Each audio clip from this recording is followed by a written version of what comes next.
Bonjour à toutes et à tous, je suis Hervé Réquiard, journaliste santé, rédacteur en chef de Pharmaceutique.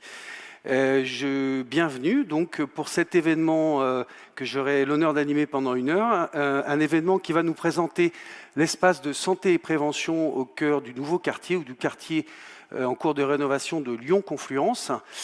Cet espace de santé et prévention qui en réalité est une des briques d'une ambition plus large.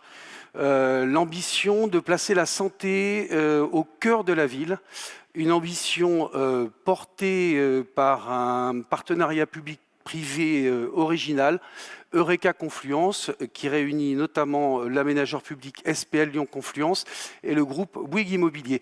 Avant de commencer, d'entrer dans le vif du sujet, comme vous pouvez l'observer, les sièges sont espacés de façon à ce que la distanciation sociale soit respectée, ce qui explique que les intervenants vont, s'ils le souhaitent, pouvoir s'exprimer sans porter de masque.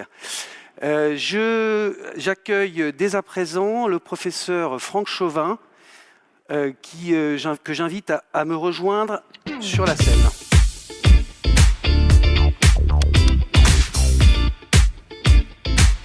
Bonjour professeur Chauvin. Vous êtes président du Haut Conseil de la Santé publique, également membre du Conseil scientifique de lutte contre la Covid-19. Alors, la France, on a coutume de dire que la France se caractérise par une certaine faiblesse en matière de prévention. Le système de santé est essentiellement curatif et finalement très peu préventif. Pourquoi est-ce que c'est selon vous essentiel d'investir ou de réinvestir sur ce champ sanitaire ? Effectivement, la France se caractérise par une conception de la santé qui lui est assez particulière, mais la conception de la santé est particulière à tous les pays. Et c'est pour ça qu'il est très compliqué de transposer des mesures, par exemple, d'un pays à un autre. On le voit en ce moment dans cette crise où chaque culture, chaque pays, chaque population réagit à sa façon. Alors la France, parmi les autres pays, a une particularité, c'est qu'elle a axé depuis assez longtemps, maintenant plus d'1 siècle, tous ses efforts sur le soin. Et notre conception de la santé, en fait, c'est une conception autour du soin. Or, ce qu'il faut voir, c'est que le soin ne contribue à peu près que pour 1/4 de la santé d'une population. Et comme moi, on s'intéresse à la santé publique, c'est-à-dire à la santé d'une population. On sait que la santé d'une population, c'est différent de la somme de la santé de chacun des individus, c'est autre chose, il y a quelque chose en plus, pour en parler si vous le souhaitez. Et d'autre part, la santé n'est pas être traitée par un médecin, par un pharmacien ou que sais-je, ou prendre des médicaments. C'est autre chose. Et on a des indicateurs pour ça. Et on voit que certains pays qui ont fait des choix différents de la France, il y a déjà maintenant plusieurs années, 10, 15 ans, comme la Suède par exemple, ont pratiquement 50% de chances d'arriver en bonne santé à 70, 72 ans. En France, il y a moins d'1 personne sur 2 qui arrive en bonne santé à 65 ans. C'est-à-dire que notre conception de la santé fait qu'en fait, on est en mauvaise santé. Et il faut donc renverser ce paradoxe. Et renverser ce paradoxe, c'est s'occuper des déterminants de la santé et non pas des malades. Et c'est quelque chose de très compliqué à faire comprendre, et c'est tout l'intérêt de ce type de débat. Alors justement, on va aborder aujourd'hui la question de la santé à l'échelle d'un quartier, à travers cet exemple d'espace de santé de prévention. Est-ce que c'est une solution d'avenir et comment ça doit marcher selon vous ?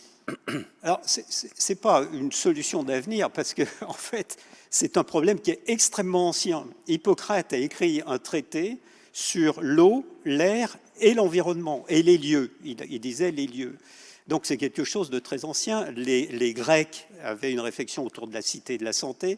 Les Romains, qui étaient des ingénieurs extraordinaires, ont mis en œuvre des villes autour de la problématique de santé et de l'hygiène. C'est axé sur l'hygiène.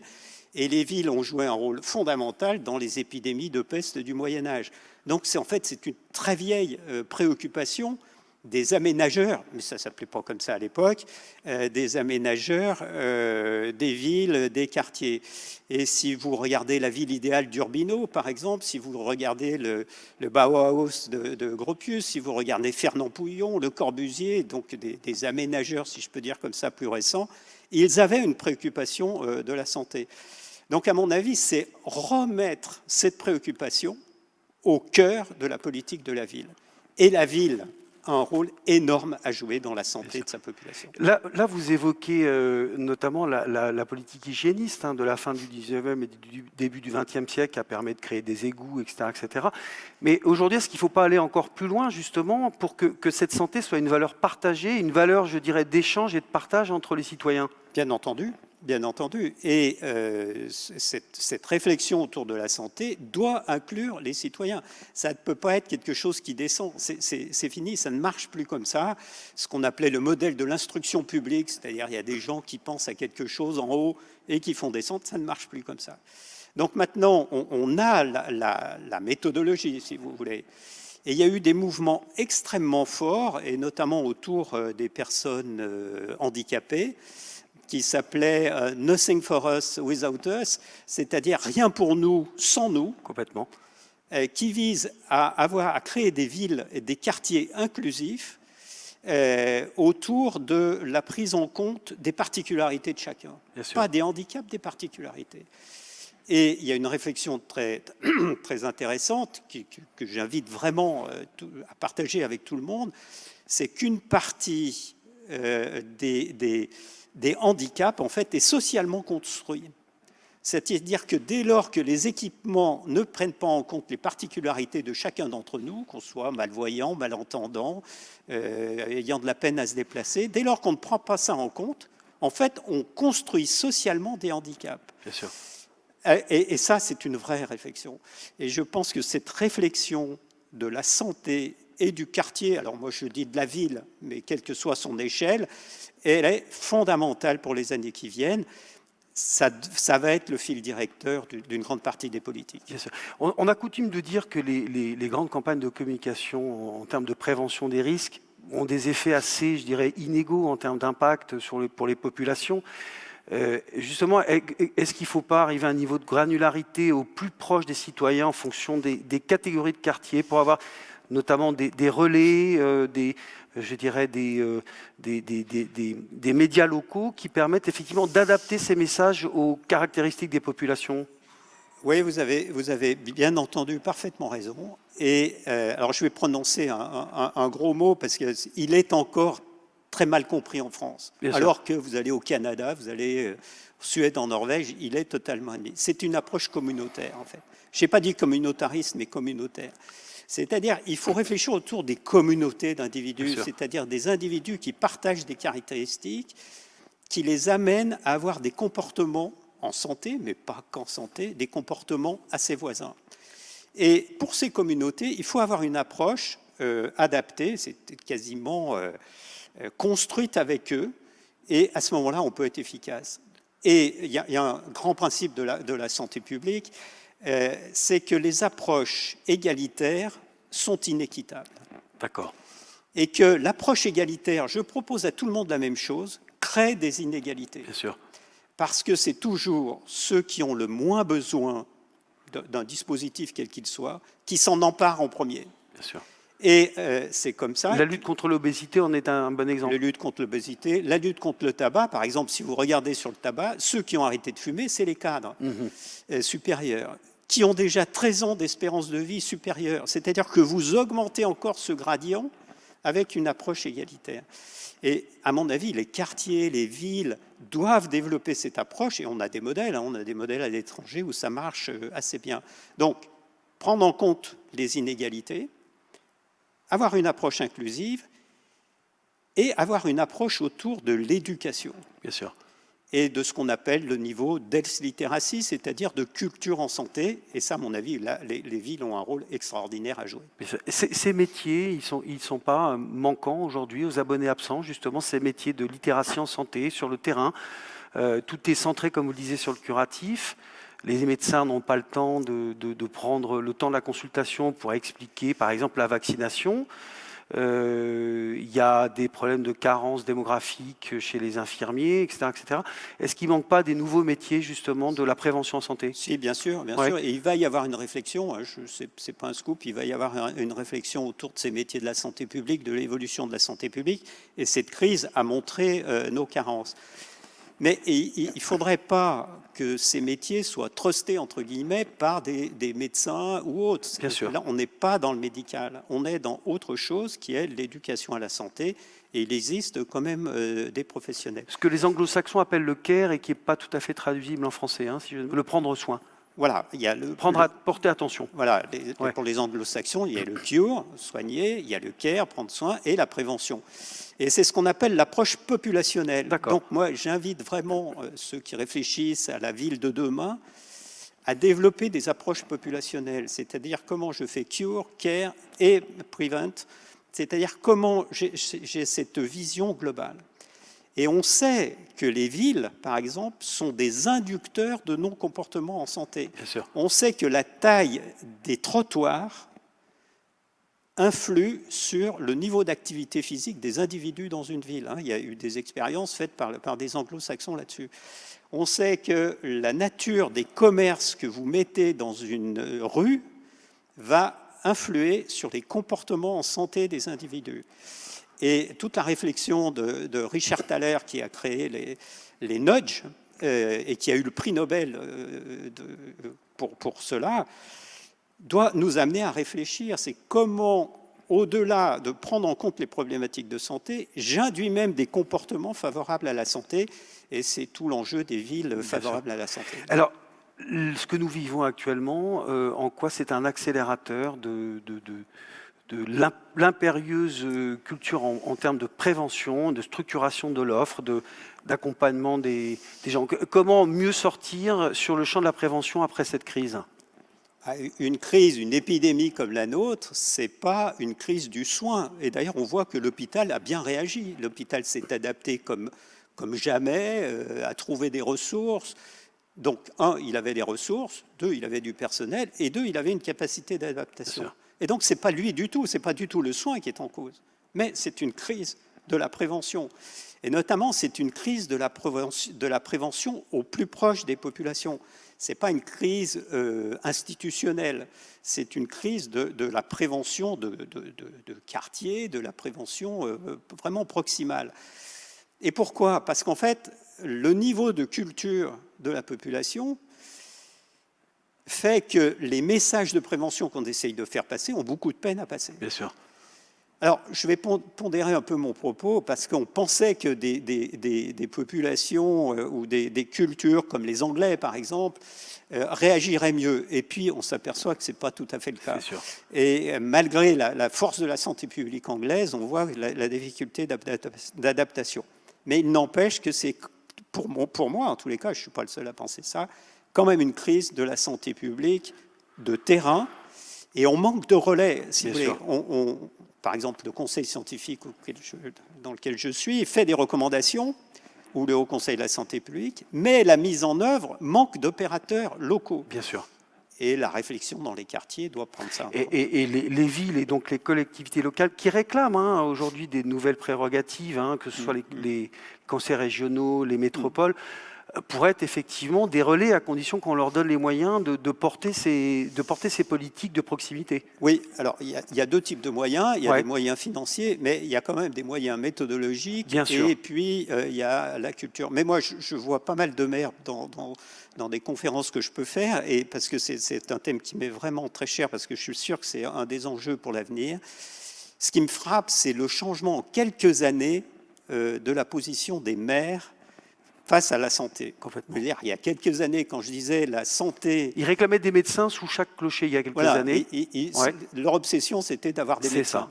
Et maintenant, quand je le parle avec eux, c'est plus ça du tout. Et je me souviens de maires de ces grandes villes me disant, mais attendez, quand je construis une ligne de tramway, est-ce que je m'occupe de santé ? Je disais, bien évidemment, vous occupez des transports, vous occupez de la proximité, etc. Quand je construis une station d'épuration, est-ce que je m'occupe de santé ? Bien évidemment. Quand je construis l'habitat, par exemple, est-ce que je m'occupe de santé ? Bien évidemment, l'habitat joue un rôle fondamental dans la santé des individus. Et donc, on voit que les maires sont en train de prendre conscience d'un principe qu'on connaît, qui s'appelle « Health in all policies », c'est-à-dire que la santé est la résultante de toutes les politiques, et qu'il ne faut pas le considérer comme un truc à part, mais vraiment comme quelque chose qui irradie toutes les politiques et la politique de la ville, bien sûr. Alors en conclusion, vous avez été associé au projet qu'on évoque aujourd'hui. Ça peut être un exemple à suivre et qu'est-ce que vous pourriez en attendre? Quels pourraient être, selon vous, les apports et les bénéfices que pourrait fournir ce type de projet? Alors on peut le voir sous plusieurs angles. Un, moi je trouve extraordinaire qu'un aménageur, ou je ne sais pas comment vous l'appelez dans votre jargon, oui, oui. Moi j'ai mon jargon à moi, mais un aménageur veuille s'occuper de santé. Déjà ça, moi je trouve ça extrêmement étonnant et ça m'intéresse beaucoup. Je me dis, mais j'ai envie de travailler avec ces gens-là, parce que quand même, c'est extrêmement intéressant.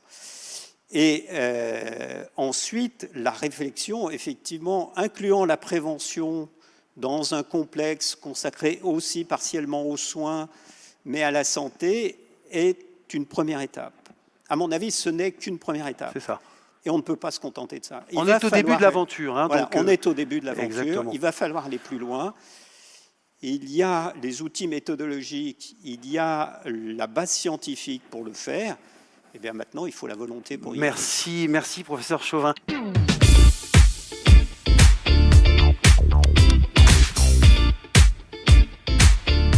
On va regarder une vidéo à présent qui va nous présenter de façon très synthétique et très pédagogique le projet que nous allons évoquer aujourd'hui.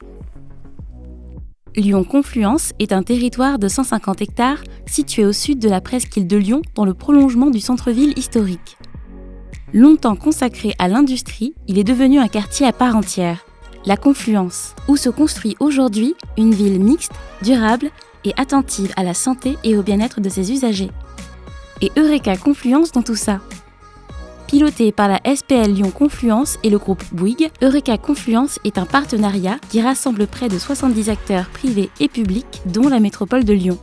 Lauréat de l'appel à projet, démonstrateur industriel pour la ville durable en 2015 et primé par le Monde Smart City en 2017, il vise une nouvelle manière de concevoir la ville et investit de nouveaux champs. L'énergie, les services de proximité, mais également la santé et le bien-être en ville pour une meilleure qualité de vie à la Confluence. Et si la ville pouvait être bienveillante à l'égard de notre santé ? C'est la question que s'est posée Eureka Confluence et à laquelle l'espace de santé et prévention apporte une réponse originale. Fruit d'un travail de co-création de plus de 2 ans, l'espace de santé et prévention a été conçu pour favoriser la santé et le bien-être des usagers du quartier. Sa conception résulte d'un diagnostic sanitaire auprès d'une quarantaine de professionnels de santé et de nombreux ateliers participatifs faits avec des professionnels, le tout suivi par un comité scientifique multidisciplinaire. Démonstrateur d'une nouvelle expérience de médecine en ville, l'originalité du projet réside tout particulièrement dans son montage immobilier. Il rassemble un promoteur immobilier, 3 opérateurs de santé réunis sous le nom d'Alliance Santé Confluence et un partenaire au service des territoires. Leur objectif est de mettre en œuvre un regard novateur sur la santé en ville à travers un projet médical commun. Un projet et un lieu qui mise sur la prévention et s'attache tant aux facteurs personnels que professionnels, favorables à la bonne santé de tous les usagers du quartier. Il s'agit de répondre à 3 objectifs majeurs. Adapter l'offre de soins à la demande des usagers du quartier, proposer des parcours patients fluides, rapides et coordonnés, promouvoir une prise en charge globale intégrant prévention et éducation. D'une superficie totale de 1170 m², l'espace de santé et prévention occupera 3 niveaux. Au rez-de-chaussée, on trouvera un cabinet de radiologie ainsi qu'un grand espace pédagogique de prévention ouvert à tous les patients, habitants et salariés du quartier. Au premier étage, de nombreux espaces de consultation permettront à 18 médecins généralistes ou spécialistes de recevoir leurs patients. Et enfin, un deuxième étage totalement dédié à la médecine du travail géré par l'association AST du Grand Lyon. Au total, c'est près d'une trentaine de professionnels à l'écoute des usagers du quartier de la Confluence. Rendez-vous à la fin de l'année pour découvrir l'espace de santé et de prévention. Voilà, vous en savez plus, vous savez l'essentiel sur ce projet. On va maintenant rentrer dans les détails du pourquoi et du comment. À l'occasion d'une interview croisée pour laquelle j'ai l'honneur d'accueillir Séverine de Johannes-Garou. Vous êtes directrice générale chez Link City, qui est une des filiales de promotion immobilière du groupe Bouygues. Et Stéphane Guivarch, président d'Office Santé, qui est l'un des principaux opérateurs est constructeur et concepteur de pôles et maisons de santé avec une cinquantaine de projets réalisés, me semble-t-il. Séverine de la Jeunesse Garot, la santé, a priori, qui n'est pas une thématique qui est au cœur des projets immobiliers. Alors pourquoi est-ce que vous avez décidé de créer cet espace? Pour y faire quoi? Écoutez, effectivement, a priori, la santé, ce n'est pas au cœur de nos problématiques. Pas au cœur des problématiques des opérateurs immobiliers, des concepteurs de la ville de demain. Néanmoins, vous l'avez vu, on l'a suffisamment décrit par le professeur Chauvin, ça a été suffisamment expliqué. Aujourd'hui, la santé est la préoccupation première des citoyens. Donc des citoyens, des usagers des villes, des travailleurs de tous les bâtiments, etc. Donc si nous, en tant que concepteurs, en tant qu'aménageurs, tous autour de la table ici présents, on n'intègre pas cette problématique de santé, on va passer à côté des besoins de nos futurs usagers. Sur ce projet, du coup, qui est porté donc, par le consortium Eureka, Lyon Confluence, nous avons décidé très rapidement d'intégrer un volet santé-bien-être dans le projet. On a proposé effectivement une maison de santé, sauf que on s'est dit, la maison de santé, c'est un produit qui fonctionne très bien, effectivement, qui joue un rôle primordial dans l'organisation des soins primaires. Néanmoins, on voulait aller au-delà. Linkcity, donc, qui est membre de ce consortium Eureka, a travaillé donc, avec tous les partenaires du consortium et énormément de partenaires extérieurs pour intégrer cette démarche de santé, bien-être et prévention dans le projet. Au lieu de commencer par une approche, j'allais dire, assez bâtimentaire du projet, en se disant on va commencer à dessiner des plans, on va installer à tel endroit des locaux de consultation, des espaces de prévention, de la radiologie, etc. Au lieu de travailler dans cette démarche-là, pendant 2 ans, nous nous sommes attachés à travailler avec un ensemble de partenaires pour d'abord faire un diagnostic sanitaire de l'écosystème local. Ici, sur Lyon Confluence, on a identifié les besoins de la population actuelle, de la population de demain, des travailleurs qui viennent aussi quotidiennement sur ces secteurs. Et les besoins en termes sanitaires, l'écosystème local n'est pas le même que celui qu'on retrouvera dans un autre quartier. Nous avons aussi organisé des ateliers participatifs réunissant des habitants, des usagers, des professionnels de la médecine, médicaux, paramédicaux, des internes en médecine, en les faisant travailler sur qu'est-ce que c'est que cet espace de prévention. Tout ça, bien évidemment, sous l'égide d'un comité scientifique. Et pendant ces 2 années, en fait, de travail, nous ont permis de proposer un cahier des charges qui a donné lieu à un appel d'offres auprès de différents exploitants qui ont manifesté leur intérêt pour venir dans ce projet. Et c'est un petit peu comme ça qu'est née l'Alliance Santé Confluence. Merci beaucoup, Séverine. Stéphane Guivarch, vous qui êtes l'opérateur, hein, le constructeur et le concepteur de ce projet, qu'est-ce qu'on va y trouver? Comment va se dérouler le parcours du patient? Quels services seront proposés à la population? Alors les patients, les habitants du quartier et même au-delà, en fait, vont être accueillis dans un espace de santé, on l'a dit, d'un peu moins de 1200 mètres carrés, qui va porter une démarche innovante, puisqu'elle va aller vraiment traiter de la prévention jusqu'aux soins, et en abordant les sujets dans le cadre de sa vie personnelle, jusque dans sa vie professionnelle. Donc effectivement, comme l'a dit Séverine, au travers de cette opération, de ce concept novateur, nous avons créé une équipe. En fait, il y a trois opérateurs qui se sont associés au sens fort du terme pour créer une offre médicale complète. Donc ces trois partenaires opérateurs de santé vont chacun contribuer à venir traiter leur domaine dans le domaine de la prévention et dans le domaine du soin, avec l'équipe des radiologues de l'imagerie sauvegarde les Massus, qui est un des partenaires clés de cette opération. La partie santé au travail qui va être opérée par l'AST Grand Lyon et Office Santé qui va animer une équipe de médecins généralistes et spécialistes. Combien de médecins généralistes, spécialistes on sait déjà sur le sous-ensemble, entre guillemets, médecine générale, médecine spécialiste, on sera aux environs de 18 praticiens de santé.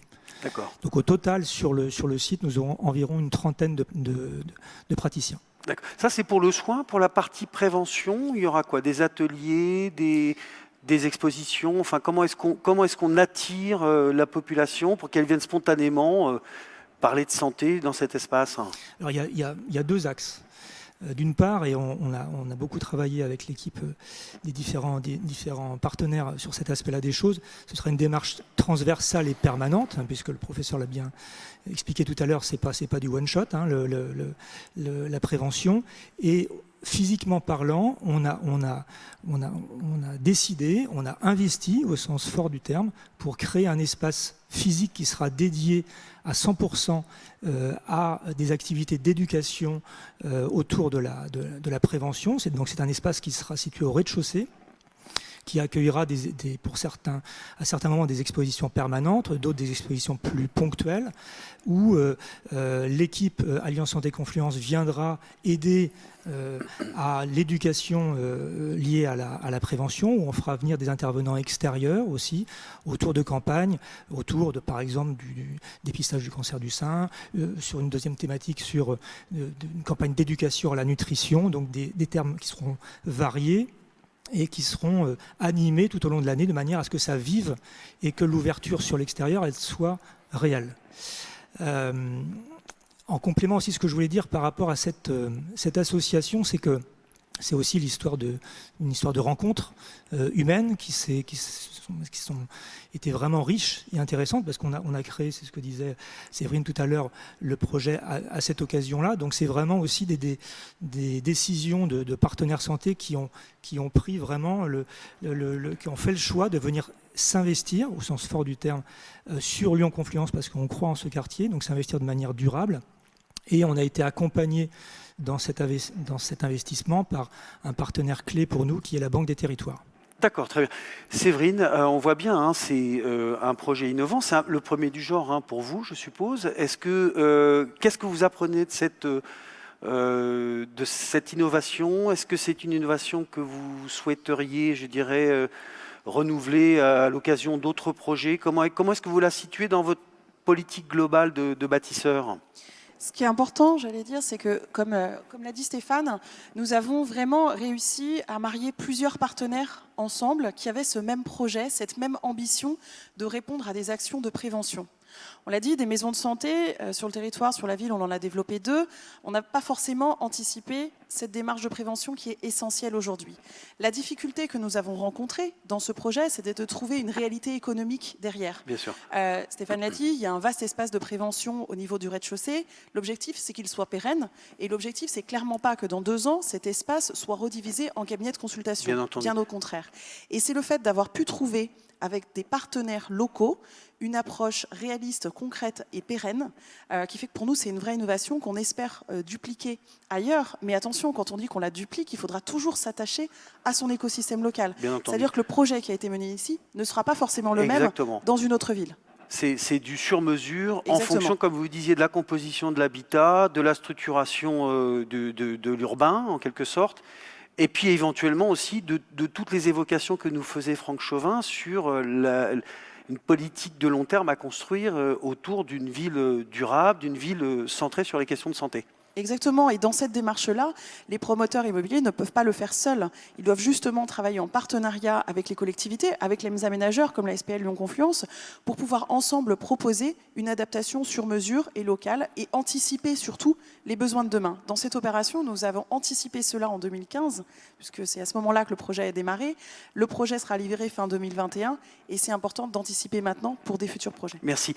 Stéphane, 50 secondes pour nous dire si vous-même, vous allez vous inspirer de ce projet pour avoir le même type d'initiative dans d'autres villes. Est-ce que c'est déjà le cas aujourd'hui? Mais vous avez 30 secondes pour nous dire ce qu'il en est. Alors effectivement, c'est un type d'initiative auquel on croit beaucoup. Comme l'a dit Séverine, on ne fera jamais des copier-coller au sens restrictif du terme, parce qu'il faut prendre en compte les problématiques locales. Hein, ça, on y tient beaucoup. Et on est en train, effectivement, actuellement, en l'occurrence, une nouvelle fois avec Link City, de le dupliquer sur une ville bretonne. Voilà, on n'en parle pas aujourd'hui, ça sera l'occasion d'un autre échange ensemble. Merci à suivre, donc je vous laisse rejoindre la scène et j'accueille donc les intervenants de la première table ronde expliquer un petit peu comment des partenaires privés et publics travaillent ensemble pour améliorer la santé, en l'occurrence dans le quartier de Confluence-Lyon. Si vous voulez bien me rejoindre.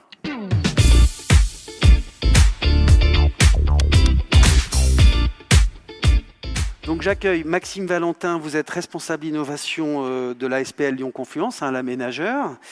Laurent Michelin, vous êtes directeur de l'innovation Bouygues Immobilier, chez Bouygues Immobilier. Et Yann Billot, vous êtes médecin radiologue et vous représentez le groupe de radiologues imagerie médicale des Massus Sauvegarde. Maxime Valentin, je commence avec vous. Avec ce projet d'espace santé de prévention et au-delà, toutes les autres briques que vous allez rajouter en termes de santé, qu'est-ce que vous portez comme vision de la ville et quelle est la place de la santé dans cette vision de la ville de demain, en fait? Bonjour, eh bien, c'est évidemment d'abord la vision d'un aménageur. Le professeur Chauvin a rappelé très brillamment qu'il y a une très longue tradition qu'on fait remonter aux hygiénistes, mais qui va bien avant. Celle d'un aménageur, émanation de la métropole de Lyon, qui a vocation à doubler le centre-ville de Lyon. Donc sur ce territoire un peu singulier de par son positionnement, il est évidemment nécessaire de prendre en compte toutes les perspectives importantes de la ville de demain, puisqu'on construit la ville dans une perspective de long terme. Ça se traduit en matière de santé à travers notamment le bien-être. Dans les espaces publics, on a une importante démarche qui existe sur les espaces publics. On crée la ville marchable en créant des cheminements qui favorisent justement les mobilités actives, la présence de la végétation, l'adaptation au changement climatique, mais aussi à l'intérieur des bâtiments, puisqu'on impose un certain nombre de prescriptions aux promoteurs. Notamment en termes de qualité d'air intérieur, d'accès à la lumière, ventilation, etc. Et puis à travers le projet Eureka Confluence, on a voulu aller un petit peu plus loin. En travaillant sur ces mêmes thématiques, on le verra plus tard, je crois, en travaillant sur la qualité de l'air extérieur et la qualité de l'air intérieur. On l'abordera ensuite. Et puis, avec ce projet qui est pour nous la traduction d'une ambition forte, celle d'implémenter la prévention au sein du territoire. Donc c'est quelque chose d'évidemment nouveau, mais quelque part c'est notre mission à travers ce territoire innovant, d'aller pousser les lignes, de changer un peu les modes de faire et de développer des partenariats qui vont amener des solutions nouvelles. Complètement. Ce qui est très intéressant, c'est, vous l'avez commencé à l'esquisser, mais on le développera également avec Laurent Michelin, c'est que ça appelle aussi à un autre mode de collaboration différent de ce qui se faisait traditionnellement entre le donneur d'ordre et le réalisateur voilà, c'est qu'il y a vraiment une réflexion, qui est une réflexion créative et prospective. Oui, quand on parle d'innovation, on pense à des innovations singulièrement des innovations technologiques, bien souvent des solutions, mais bien en amont, pour pouvoir les mettre en œuvre, il faut aussi bouger les lignes et changer les modes de faire. Dans le cadre d'Eureka, on a pu développer ce partenariat public-privé entre la métropole, la SPL, et puis des grands groupes tels que Link City, Bouygues, travailler ensemble, se poser les questions ensemble, engageant qu'on a une partie des réponses et que quand on travaille ensemble, on arrive à assembler le puzzle et esquisser des solutions. Merci. On entend souvent dire que l'innovation, la découverte disruptive s'effectue souvent à l'interface des disciplines et non pas forcément au sein des disciplines. C'est une illustration qu'on peut développer avec Laurent Michelin. Donc, Bouygues, vous êtes un constructeur, vous faites des maisons, vous faites des immeubles. Alors, pourquoi est-ce que vous vous intéressez à la santé d'une part et d'autre part, comment est-ce qu'on traduit concrètement cette approche nouvelle dans le bâti, dans les plans, dans les réalisations, dans la façon de imaginer la vie à venir des habitants de cette nouvelle ville? En anticipant déjà, c'est-à-dire qu'en fait on a très vite en 2014-2015 lancé des exercices de prospective. Bouygues est un groupe qui construit beaucoup d'hôpitaux, d'établissements de santé, d'EHPAD, de cliniques. Et on avait lancé un exercice de prospective sur l'évolution de ces établissements de santé. Et cet exercice nous a montré clairement l'enjeu de la prévention. Et là, autant des acteurs de la promotion, comme Bouygues Immobilier, ou de l'aménagement, ne se sentaient pas concernés par le sujet de la santé quand il est dans le curatif, Autant quand on est dans l'enjeu de prévention, comme l'a rappelé le professeur Chauvin, on a beaucoup d'actions à faire pour agir sur les déterminants de santé. L'activité physique, par exemple, on peut très bien, nous, mettre en avant, par exemple, un escalier, cacher l'ascenseur et favoriser les flux pour monter à l'escalier. Par exemple, ça, c'est des actions toutes bêtes, mais qui peuvent faire en sorte qu'on prenne plus souvent l'escalier. Donc, il faut anticiper. Et cet exercice de prospective qui était initialement pas dédié aux acteurs de l'immobilier ou de l'aménagement de quartier nous a permis de prendre conscience qu'effectivement, on pouvait, nous, se préoccuper de la prévention et agir là-dessus. Donc, on s'est dit qu'il fallait vraiment être force de proposition vis-à-vis des aménageurs, parce qu'à l'époque, il n'y avait pas d'attente, il n'y avait pas de demande de la part des élus, ni des aménageurs, finalement. Et donc, on s'est dit, on va être force de proposition.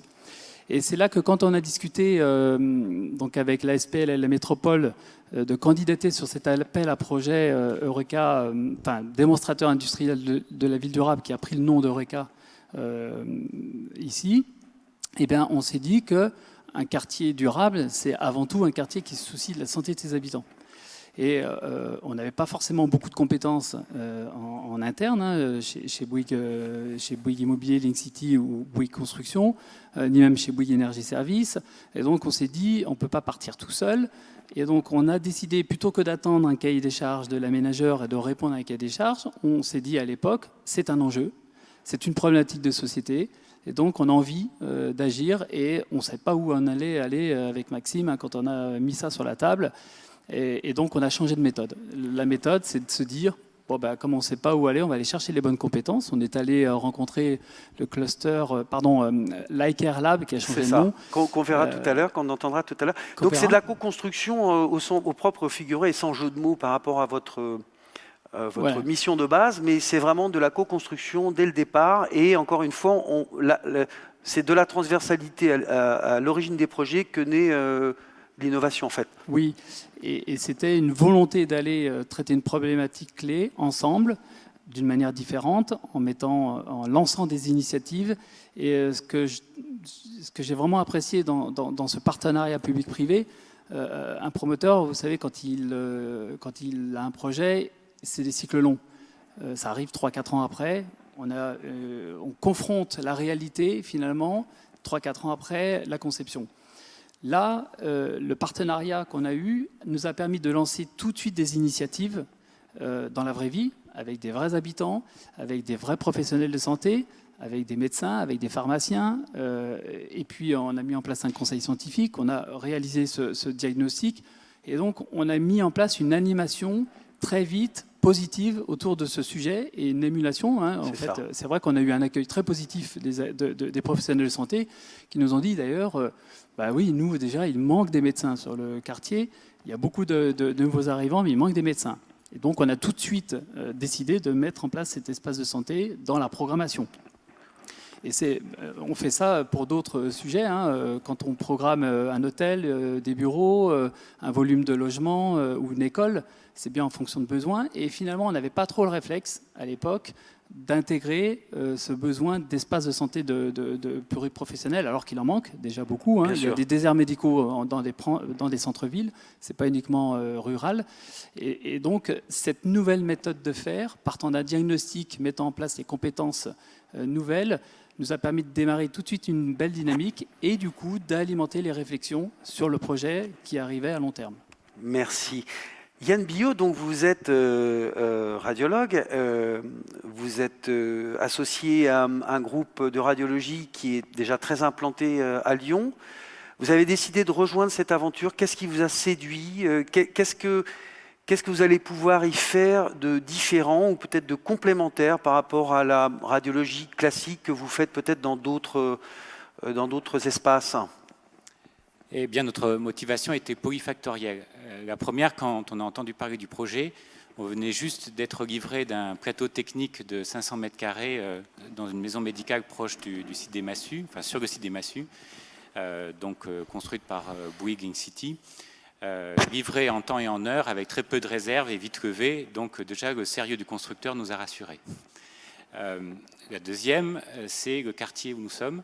Ça fait 10, 15, 20 ans que les Lyonnais, on regarde ce quartier bouger, innover, se métamorphoser. Et on avait vraiment très envie, avec la logique géographique de nos lieux d'exercice que sont la sauvegarde et les massues, d'apporter notre petite pierre au niveau de projet santé, bien que nous ne soyons pas au départ formatés pour de la radiologie de quartier, vu qu'on est adossé à des groupes clinico-hospitaliers d'envergure. Mais en rencontrant en plus les futurs partenaires que sont Office Santé et AST Médecine Travail, on a été rassurés d'élaborer ensemble un projet global et pour lequel on fourmille d'idées dans tout ce qui est développement du dépistage au niveau de l'imagerie. Alors par exemple, cancer du sein, mais d'autres aussi, d'autres sphères de dépistage, hein, si je ne Exactement, m'abuse. ça fait longtemps que les radiologues sont impliqués dans le cancer du sein aux côtés des médecins traitants et gynécologues. Donc il y aura évidemment un mammographe numérique 3D, tomosynthèse, un échographe. Pour parler du cancer du sein, qui est quelque chose de fondamental, pour nous, le dépistage ne s'arrête pas à une simple image. Il continue avec la gestion de l'image, éventuellement des biopsies, récupérer les résultats, diagnostic d'annonce et orienter la patiente vers qui de droit. Pour le dépistage, c'est toute la prise en charge de A à Z. Bien sûr. L'ostéoporose, avec le vieillissement de la population, les traitements chroniques qui en induisent. Donc, on a songé à mettre un ostéodensitomètre. Et puis, pourquoi pas être ambitieux et innovant et penser à mettre potentiellement un scanner. Alors, pourquoi un scanner? Il existe des scanners de classe 2, c'est-à-dire pas les scanners sur lesquels on travaille habituellement, qui sont très modulables, très légers. Donc je rassure le constructeur parce qu'on a des contraintes de poids au sol. Les constructeurs maintenant sont obligés, à la demande des patients et des radiologues, de faire de l'imagerie vraiment basse dose. Et un scanner de dépistage a toute sa place dans énormément de pathologies. On suit déjà, par exemple, les travailleurs exposés à l'amiante en faisant des scanners thoraciques tous les 2 à 5 ans. Les sociétés savantes viennent de valider le dépistage du cancer du poumon par le scanner thoracique basse dose. Le dépistage de la maladie coronarienne avec le score calcique, scanner sans injection, est tout à fait utile. Médecine du travail, je pense au lumbago chronique, c'est quelque chose qui est leur quotidien. À un moment, il y a besoin d'une imagerie. On peut dépister une pathologie qui nécessitera... Pas trop, hein, précise l'assurance maladie sur le lumbago, pas systématiquement, au passage. Mais parfois, il y en a besoin et on peut aboutir à une infiltration sous scanner. Ce qui est très intéressant, c'est que cet espace se crée au moment où justement le champ de la radiologie en matière de prévention va s'étendre. Complètement. Et là, vous allez pouvoir aller chercher, hein, en quelque sorte. On sait bien que les dépistages, notamment par exemple le cancer du sein, on arrive souvent un peu à un plafond pour aller chercher les patientes qui sont éligibles au dépistage institutionnel. Donc là aussi, il y a, je dirais, une visibilité dans le quartier pour cette offre de prévention en radiologie. Tout à fait. Et aussi, il y aura une offre de soins qui sera attendue parce que le bassin populationnel, que ce soit tertiaire et puis résidentiel, qui ne fait que monter, va se poser sûrement la question d'une permanence de soins. Et si on peut apporter une imagerie scanner rapidement aux praticiens qui seront juste au-dessus de nous, en collaborant transversalement, et bien, ils pourront orienter leurs patients soit pour un avis chirurgical, médical spécialisé ou retour à domicile. Donc je pense que ça a tout son sens de pouvoir implémenter un petit scanner modulable et compact qui réponde au projet local du quartier. Conclusion, vous êtes impatient de pouvoir investir donc l'espace santé et prévention? Très impatient, oui. Ok. Maxime Valentin, on a une question de notre auditoire par la tablette. Question très basique mais très importante. Comment est-ce que vous allez inviter concrètement les habitants du quartier à venir vous rencontrer? Comment ça va se passer? Alors, c'est pas nous qui, en tant qu'aménageurs, allons le faire. On commence à le faire déjà aujourd'hui en informant de la réalisation de ce futur événement. On a également une mission de concertation et de participation sur l'ensemble du projet urbain et à travers cela, on fera la promotion évidemment de ce nouveau lieu. Peut-être une autre question, si je peux me permettre, mais on l'a évoqué également. Vous l'avez évoqué, mais ça, je pense que ça serait intéressant, vous avez évoqué la notion de végétalisation. Il y a les effets directs de la prévention, de l'offre de prévention et de santé à travers des soins. Il y a aussi les effets indirects d'une ville plus compatible avec ce bien-être environnemental. Donc, est-ce que vous pouvez peut-être nous dire quelques mots là-dessus et peut-être, Laurent, si vous pouvez compléter pour la partie constructeur? Oui, sans être médecin, on a pu tous lire des études sur l'importance de la présence du végétal dans nos vies. C'est extrêmement nécessaire. On a malheureusement pu parfois l'expérimenter dans les périodes de confinement. Donc la végétation joue un rôle important dans notre environnement, dans la qualité, la perception des espaces. Évidemment, il ne se limite pas à cela, puisque la végétation permet aussi de lutter contre un phénomène très important et qui risque malheureusement d'être de plus en plus important, c'est le phénomène d'îlot de chaleur urbain, le changement climatique qu'on peut mesurer chaque été, et particulièrement à Lyon, est très présent.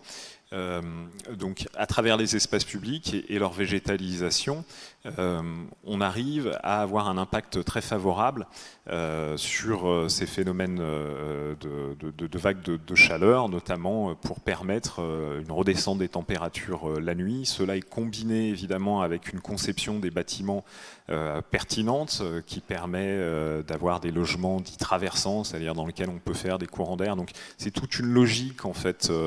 C'est une pensée globale. C'est une pensée globale ouais. Qui implique d'avoir des sols naturels qui permettent... Avec des arbres qui s'enracinent profondément, si exactement, voilà. Oui. Donc c'est une question de gestion aussi des stationnements derrière. Donc c'est toute la logique de l'aménageur qui doit penser le territoire avant qu'il soit réalisé. Laurent, ce qu'évoque Maxime, est-ce que on pourrait penser que c'est une contrainte pour un bâtisseur ou pour un promoteur? En quoi c'est aussi une opportunité?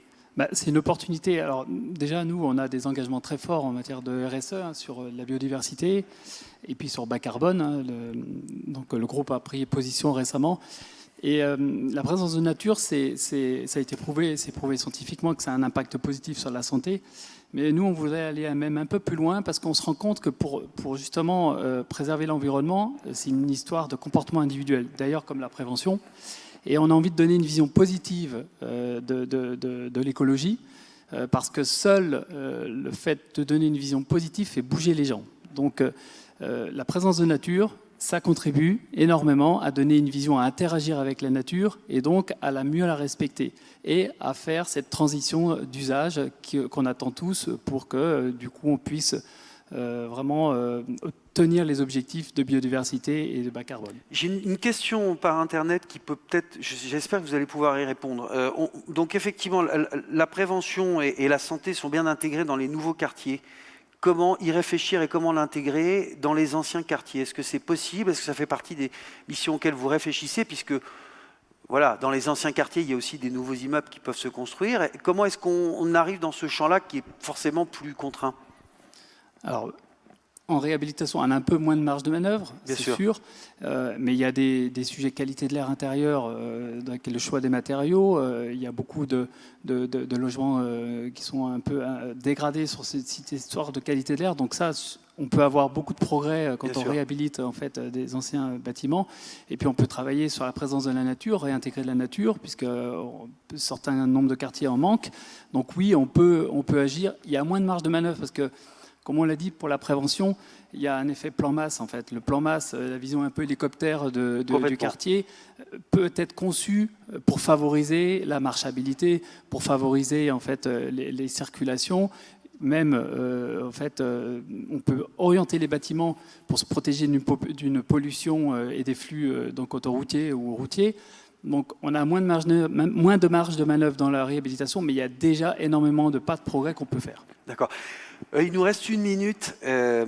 Yann, une question, si vous voulez bien, toute bête. Est-ce que vous, radiologue, qui avez quand même des grosses journées, est-ce que vous allez pouvoir trouver du temps pour aller parler, en dehors des actes que vous allez réaliser dans cet espace, de prévention, de ce que vous faites, de la façon dont vous pouvez contribuer à la prévention des risques? Est-ce que vous avez envie de prendre ce temps-là? C'est prévu, quand on a monté ce projet avec AST et Office Santé, l'espace polyvalent qui sera au rez-de-chaussée, à côté du service de radio. on a bien acté que ça serait un travail collaboratif. Et donc, dans chaque domaine de compétences, on y participera. On peut avoir donc nous un rôle sur toute la prévention, la pathologie musculo-squelettique et le sport, puisqu'on a des radiologues experts dans cette discipline, les radiologues scénologues évidemment pour le cancer du sein. Donc chaque compétence sera utilisée au mieux et pour participer à ces travaux de groupe. Je me fais une entorse de la cheville en courant, au lieu de la laisser traîner comme font beaucoup de gens, je peux aller à l'espace santé et prévention et en parler peut-être avec un radiologue qui est disponible à ce moment-là. Ben, idéalement, il ferait une écho déjà, pour voir l'étendue lésionnelle, et effectivement après sur l'orientation, sur la kiné. Donc voilà, une gestion effectivement du traumatisme sportif, c'est le quotidien. Bon, merci à tous les trois, on a hâte d'y être. Et je vous laisse rejoindre la salle par cet escalier. Et j'accueille à présent les intervenants de la seconde table ronde. Si vous voulez bien venir me rejoindre.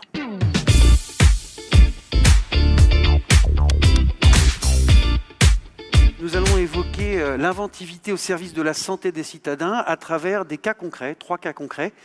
Je vous présente nos intervenants. Claire Quedevez, vous êtes directrice associée chez Medieco, cabinet d'études et de conseil sur les liens entre santé et urbanisme. Benjamin Guinaud, vous êtes chercheur au CNRS et vous avez créé une start-up Oberon qui installe des capteurs. Vous nous expliquerez dans quel but, des capteurs dans le quartier.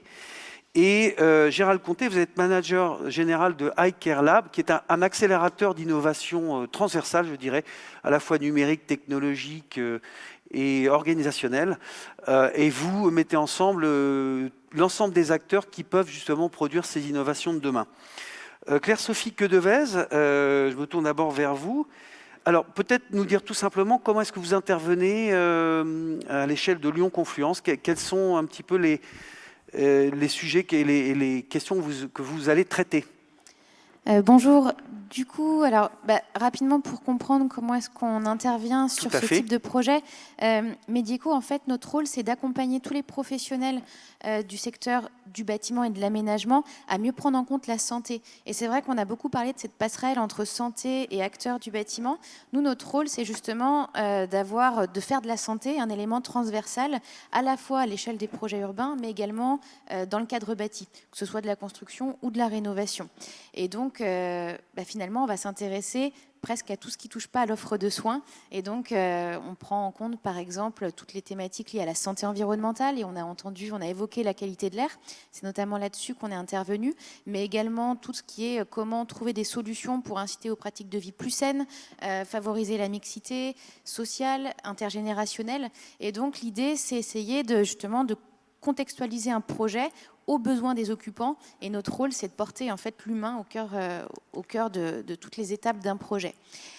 Sur Confluence, sur Solis, notre rôle, il a été plus spécifique à une thématique, et quand on vit sur Lyon Confluence, on n'est pas sans savoir qu'on est en zone très urbanisée, qu'on a un axe de trafic à proximité, et l'idée, c'est de se dire comment est-ce que dans mon logement, je peux justement me protéger des différents polluants qui peuvent être émis par le trafic automobile. Donc, on a échangé avec Bouygues Immobilier et Link City sur les différentes solutions. Et c'est vrai qu'aujourd'hui, on sait que la qualité de l'air intérieur, elle est 5 à 7 fois plus polluée que l'air extérieur. Alors là, on est dans un contexte particulier parce que finalement, on ne sait pas trop s'il faut ouvrir ou pas la fenêtre pour faire rentrer l'air extérieur. Donc l'idée, c'était de savoir comment est-ce qu'on peut accompagner les futurs occupants à mieux gérer finalement le renouvellement d'air de leur logement. Parce que si on ouvre la fenêtre, on fait rentrer les polluants extérieurs. Donc l'idée, c'est de mettre en place différents capteurs à l'extérieur du bâtiment et à l'intérieur du bâtiment, des capteurs qui sont spécifiques aux polluants qui sont émis par le trafic automobile. Donc on s'intéresse aux particules fines, au dioxyde d'azote. Et puis, à travers des indicateurs qui sont directement envoyés sur téléphone portable via un QR code, l'occupant en fait aura une idée de la qualité de l'air extérieur, de la qualité de l'air intérieur et pourra gérer son renouvellement d'air. L'objectif, c'est essayer de voir si, via ces capteurs, on peut ouvrir au bon moment la fenêtre dans la journée. Et il y a un double objectif, c'est ce qui nous intéresse aussi beaucoup sur un projet de cette taille, notamment en ville, c'est essayer de voir aussi les capteurs en fonction de la hauteur au niveau du bâtiment, si on a une qualité de l'air extérieur qui évolue. Et oui, bien sûr, ça dépend en fonction des étages, hein, si je ne m'abuse. Alors, les études commencent à le dire, mais on aimerait bien le vérifier bien aussi. Sûr. Il y a des heures aussi, il vaut mieux moins ouvrir ses fenêtres. Peut-être qu'effectivement, quand les gens vont au travail le matin, peut-être. C'est pour ça qu'on aimerait bien mettre en place. Il faut mesurer finement, il faut avoir des indicateurs et puis il faut savoir les communiquer de la meilleure façon possible, avoir tous les canaux possibles un enjeu pour énorme. que les habitants soient sensibles. C'est un enjeu énorme sur la communication parce qu'on est sur des thématiques. La qualité de l'air intérieur, finalement, c'est quelque chose qui n'est pas visible. Bien sûr. Donc, grâce au capteur, on va rendre visible Chacun l'invisible. ne peut pas avoir un capteur chez lui, hein, c'est pas envisageable. Donc, ça commence à être très envisageable, puisque les coûts commencent quand même à être beaucoup plus acceptables. D'accord. Et puis, effectivement, on rend visible, mais il ne faut pas limiter le côté anxiogène. C'est-à-dire que, effectivement, il y a des polluants, mais l'idée, c'est pas non plus d'effrayer les gens.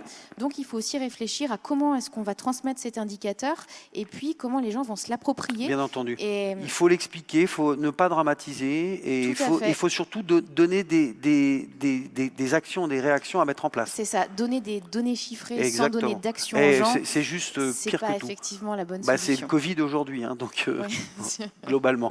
Super, on développera avec vous tout à l'heure. Benjamin Guinaud, alors vous avez créé Oberon, une start-up qui installe, si je livre l'information, des capteurs pour le coup sur les risques d'allergie. Alors qu'est-ce que vous allez faire à l'échelle du quartier ? Alors surtout, c'est une start-up qui fournit des services à partir de ces mesures qui sont spécifiques. D'accord. L'innovation est dans le capteur, mais elle est surtout transmise par le service. Vous avez cité donc le CNRS, dont je suis issu, Oberon, cette boîte qui se crée ici en Rhône-Alpes. Je voudrais mentionner le réseau Pollen, qui est un acteur principal et une partie prenante importante du service qu'on a créé ici, avec donc le territoire de Lyon-Confluence. Ce service, c'est un service qui est résolument tourné vers la prévention des risques respiratoires, et d'abord les risques allergiques, vous l'avez dit. Il y a deux cibles. Il y en a une, c'est les gens qui savent, c'est-à-dire qui se savent malades, et ceux qui ne savent pas. Ceux qui se savent malades, ils ont eu un diagnostic, ils savent à quel pollen ou à quelle moisissure ils sont sensibles, allergiques, et ceux-là ont exprimé, d'ailleurs dans les enquêtes qu'on avait fait avant d'installer les capteurs ici à Confluence, le besoin d'avoir une information au moins journalière, d'avoir une prévision, d'avoir une visibilité pour pouvoir anticiper ce risque, et une échelle qui soit l'échelle du quartier.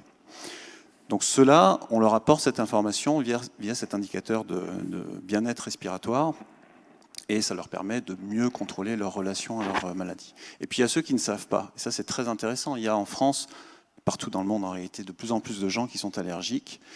Et en France, il s'écoule 7 ans en moyenne entre le moment où vous déclarez un symptôme allergique et le moment où un spécialiste va vous dire vous êtes allergique à tel allergène. 7 ans, c'est énorme, ça veut dire qu'il y a énormément de nos concitoyens qui souffrent en fait, soit de rhinite, soit d'asthme, sans vraiment le savoir, sans cerner les causes de leur mal-être. Et c'est aussi donc à cela que l'on veut apporter cette information par différents canaux. Il y a l'application, il y a le site web, il peut y avoir des canaux sur je dirais dans l'espace public. Et évidemment, l'articulation avec une maison de la prévention et de la santé se fait naturellement. C'est-à-dire qu'il faut que l'étape d'après, on parlait de la solution, soit à portée de main. Bien c'est entendu. cette articulation qu'on a trouvée Cet espace, ici. ça va être la possibilité d'expliquer déjà ce que vous faites aux habitants et leur permettre de s'en emparer. Il y a une question que je comptais vous poser, ça tombe bien, elle est posée par Internet. Réponse courte pour laisser temps de parole à Gérald. Mettre plus de végétation dans les quartiers, est-ce que c'est pas accroître le risque d'allergie respiratoire ? C'est une très bonne question. On est obligé de poser la question. C'était le sujet qui a été abordé dans la table ronde précédente. La végétalisation, pour tous ses bénéfices, doit être considérée. Il faut considérer les risques que l'on installe peut-être dans l'espace public. On ne va pas mettre du peuplier, on est d'accord ? On va éviter le bouleau, par exemple. Au boulot, pardon. Oui, c'est le boulot. Donc voilà, ça ce sont des choses effectivement qu'il faut réfléchir globalement pour ne pas créer un risque qu'on n'aurait pas anticipé. D'accord, mais on peut. Mais le bénéfice est là. Il y a des espèces et d'ailleurs le RNSA, le réseau pollen dont je parlais, fournit. Voilà. Après, c'est dans le choix paysager qu'il faut être très très attentif, si je comprends bien. D'accord. Gérald, donc. je suppose que vous êtes réjouis de voir tous ces projets, dont l'espace de santé-prévention, se déployer à l'échelle de Confluence. Ça va être un terrain de jeu fabuleux pour un laboratoire d'innovation transversale comme le vôtre. Exactement, en fait, c'est une vraie opportunité. En plus, on est axé dans le quartier, on est résident du quartier à travers l'espace H7 Confluence. En fait, oui, Hacker Lab, c'est un laboratoire ouvert, un laboratoire hors les murs sur toutes les thématiques qu'on a évoquées. C'est-à-dire que Laurent Michelin l'a signalé tout à l'heure, on a été engagé très tôt dans le projet, puisque ça fait partie des objectifs du lab, c'est d'essayer d'aller traquer les opportunités d'innovation, les problématiques de terrain en matière de santé. Ce qui nous amène d'ailleurs à proposer des animations de type hackathon. Donc, Hacking Health, c'est Lyon, c'est ce soir que ça commence. Et donc, toutes ces activités créatives qui engagent aussi les parties prenantes qui sont directement concernées. Et on l'a bien vu qu'il y a de multiples parties prenantes quand on touche des projets de santé. Des usagers, ce sont les principales cibles, des professionnels de santé, et puis après des gens qui sont en capacité de faire et de concevoir les solutions, que ce soit des solutions technologiques, mais l'axe du lab, c'est aussi l'innovation organisationnelle, parce que au final, comme l'a très bien dit le professeur Chauvin, à un moment donné, il faut que la mise en œuvre opérationnelle, on pourrait dire, se fasse sur le terrain, et que les gens qui sont directement concernés soient aussi directement impliqués dans les propositions qu'on leur fait. Alors ça, c'est le premier axe du lab. Et puis le deuxième, il est complètement en lien avec les deux précédentes interventions, c'est comment on contribue. Alors une fois qu'on a fait émerger des choses, qu'il y a des entreprises ou des associations ou d'autres acteurs du territoire, des établissements qui se sont emparés de la conception, c'est comment on les met en œuvre de façon expérimentale avant même les commercialiser, puisqu'après on peut imaginer qu'une fois qu'on a fait les premiers tours de piste réussis, on a atteint son modèle économique, en tout cas l'objectif qui est derrière tout entrepreneur et start-upper, c'est de valider les bases de son modèle économique, on les met en œuvre au quotidien, je dirais, auprès des habitants, auprès des usagers, auprès des professionnels de santé. Donc voilà, le lab, c'est une structure associative qui est soutenue par les pouvoirs publics, en particulier par la région Auvergne-Rhône-Alpes, la métropole de Lyon, qui engage aussi des professionnels de santé, des établissements, des structures aussi qui impliquent des libéraux, les fameuses CPTS, un mot barbare, qui sont les communautés de territoriales de santé. Voilà, et qui permettent à un moment donné d'aller faire le pont, la liaison avec les gens qui sont les spécialistes de l'innovation, en tout cas des entrepreneurs, que ce soit les entrepreneurs eux-mêmes ou les structures d'accompagnement comme les pôles de compétitivité. Ce qui est très intéressant, c'est que on s'avance à l'échelle d'un quartier, on s'avance sur le sur-mesure globalement. Alors, voilà, c'est ça. Avec l'idée de pouvoir dupliquer, mais dupliquer sans copier quelque part. C'est toujours pareil. C'est que il faut que ce soit un effet vertueux pour qu'on soit à la fois dans la proximité et en même temps dans un concept assez partagé, quoi. C'est vrai que là, du coup, sur la Confluence, il y a une vraie conjonction d'opportunités favorables. On a déjà cité plusieurs, du fait que le quartier est en construction, mais il y a également donc, des structures comme H7 qui hébergent des startups physiquement sur le quartier. Et nous, du fait aussi d'être impliqués depuis assez longtemps déjà sur la conception, sur les phases, je dirais, de réflexion avec Eureka Confluence, on est potentiellement en capacité, à travers l'espace de santé, mais aussi avec l'ensemble des acteurs du quartier, les autres professionnels, il ne faut pas les oublier, les quartiers de santé de Confluence, de proposer en fait un terrain de jeu, on pourrait dire ça comme ça, pour des innovations qui... Avec une nécessité qui a souvent fait défaut dans un certain nombre d'innovations en matière de santé, c'est qu'on se préoccupait souvent des usages réels pour les destinataires en fin de projet. Exactement. Alors que là, on part des usages réels, on les vérifie, c'est la fameuse préférence patient ou la satisfaction client qu'on entend souvent se développer dans le champ de la santé. Et là, on peut imaginer que ces personnes du quartier qui seront sensibilisées par l'espace de santé et prévention seront peut-être plus incitées à répondre à des questionnaires, de noter telle ou telle appli, etc. etc. C'est clair. En fait, l'innovation, c'est d'abord un terreau. On crée d'abord un écosystème favorable pour qu'à un moment donné, les gens qui ont des opportunités de développer des solutions ou qui ont des besoins, hein, c'est les deux processus sont opérationnels. C'est un peu ce qu'on voit dans les hackathons. Hein, c'est vraiment une capacité de proposer des problématiques, des défis au regard de la technologie. Je dirais que moi, ce n'est pas des démarches qui s'opposent, hein, c'est avant tout des démarches complémentaires. Il y a la capacité de proposer des choses d'un point de vue technologique, mais il y a aussi la capacité pour les usagers et les habitants d'être générateurs d'opportunités. Et je dirais même que c'est même très favorable parce qu'on a l'impression que du coup on est impliqués les uns et les autres dans une démarche, au lieu que ça descende, entre guillemets. Il y avait référence tout à l'heure à une version, un volet très directif, ou en tout cas descendant de la prévention. Je pense que pour l'innovation en santé, d'impliquer, et c'est très exigeant, c'est très compliqué, etc., d'où l'intérêt d'avoir un lab santé qui aide un petit peu en termes de méthodologie, de positionnement des bonnes parties prenantes sur un certain nombre de projets. Alors c'est peut-être très ambitieux, peut-être un peu utopiste de notre part, il en faut. Mais sans doute intéressant de l'expérimenter, même pour nous, expérimenter cette démarche au niveau du quartier, Conclusion parce qu'on est en proximité avec un certain nombre d'acteurs. Vous allez bien vous amuser. Voilà.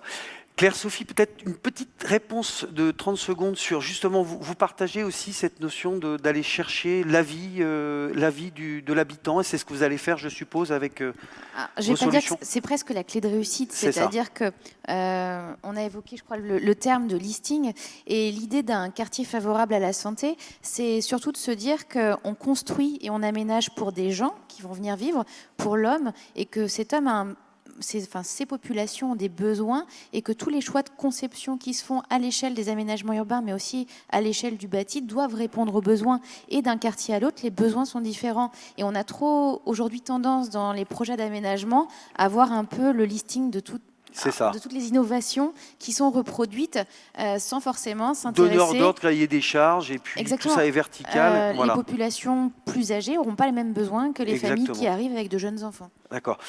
Une dernière petite question, mais je crois que vous y avez répondu, mais autant le préciser puisque c'est une question Internet. Comment faire le lien, comment allez-vous faire le lien entre l'appli Oberon, enfin les infos issues des capteurs, et l'espace de santé et prévention? Vous l'avez dit, mais peut-être si vous pouvez repréciser. Oui, c'est la question des canaux de diffusion de l'information. Il y en a plusieurs, hein. Ça peut être via l'application, et en l'occurrence, l'application incite les personnes à faire remonter leurs ressentis. Donc on est dans cette participation qui construit ce travail de prévention, puisqu'on prend ça en compte pour calculer le risque.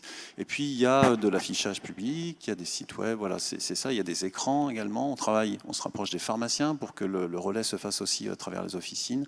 Il y a vraiment énormément de canaux à explorer. Il faudra une réponse santé aussi, hein, c'est toujours pareil. Il faudra parler des antihistaminiques, il faudra parler des traitements de fond, d'éventuelles recherches de désensibilisation pour certains cas, etc., etc. Il faudra qu'il y ait une démarche proactive en matière de prise en charge derrière.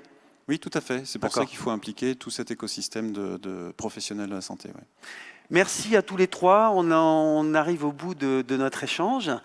Je vous propose de rester en scène. Quelques mots de conclusion. Je pense qu'on a pu retenir quelques mots-clés qui me paraissent importants à conserver en mémoire. Donc prévention et santé, bien entendu. Prévention et santé au cœur de la ville. Prévention et santé au cœur de la ville pour un bien vivre ensemble. Et puis également, derrière tout ça, il y a aussi de l'innovation en termes de conception des projets, avec des approches qui sont horizontales, qui sont co-construites, qui sont en amont de la réalisation des solutions. Et en aval, il y a des acteurs engagés, des professionnels de santé, des entreprises, des chercheurs. Et donc, c'est globalement tous ensemble qu'on pourra y parvenir. Longue vie à Lyon Confluence, longue vie à Eureka Confluence, et à bientôt pour voir comment ça se passe dans peut-être quelques mois ou quelques années.